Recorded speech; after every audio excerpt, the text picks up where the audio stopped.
This is the Rumor Report with Angela Yee on the Breakfast Club. So listen up. Well, Chris Brown was released from custody last night after rape allegations were made against him. He went on social media and said, "I want to make it perfectly clear. This is false and a whole lot of cap. Never for my daughter and my family. This is so disrespectful and is against my character and morals."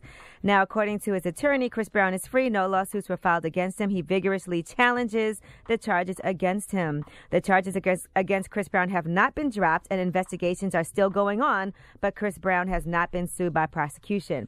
Now, he could have been detained until they started. If they would have filed preliminary charges against him, he would have to stay in custody, but they did let him go after they determined that he wasn't a flight risk. And he said he's going to sue the woman for defamation, right? Yes, he's planning to sue her. As he should. Mm-hmm. Yeah, but I mean, the weird thing about suing for defamation is, like, if the woman doesn't have anything, like, what are you getting back? Well, maybe he wants to make a point. Clear his name. Yeah. Clear his name. Because maybe making that point is, I don't want anybody else to ever try this again. And Absolutely. Maybe because that is true. He has the money to do this and pursue this. If somebody really did that, it's a mar on her character as well. And sadly, that's the truth. Sadly, you never clear your name in the court of public opinion, though, because people have already decided what they want to decide.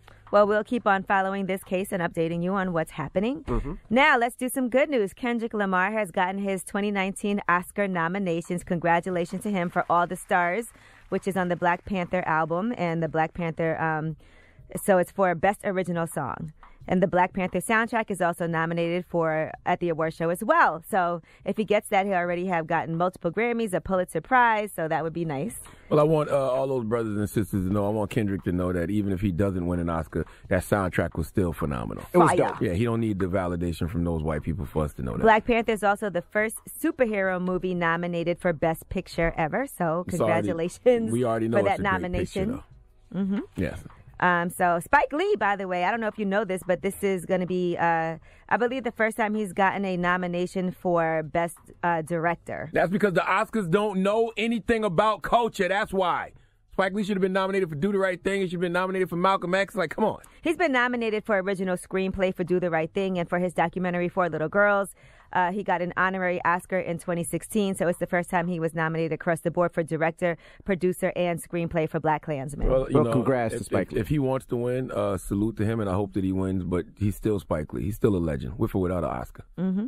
And he did say that he did get up to watch the nominations. He said about him and his wife and the kids and the dog. He said we were all in the bed together. We were jumping up and down. It was a good day, and my phone is blowing up. So if it's important to him, I'm shocked Spike Lee still cares about stuff. That's still important to him. This is what he does for his business. He's being acknowledged. Absolutely. If it matters to him, that's fine. I don't need the white validation, but whatever.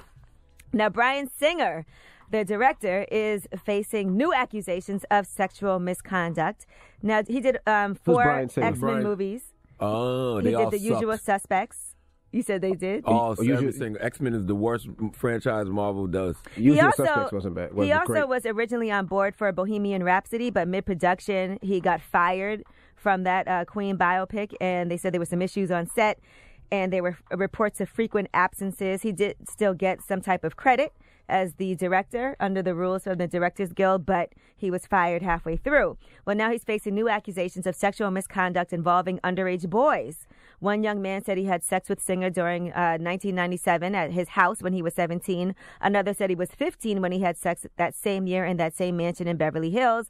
According to both of them, they said that Singer, who was in his 30s at the time, knew that they were under the age of consent in California. According to The Atlantic, they said they interviewed more than 50 people for their story, including 4 previously unidentified accusers. Jesus. Yes, so just letting y'all know what's going down. All right, well, I am Angela Yee, and that is your Rumor Report.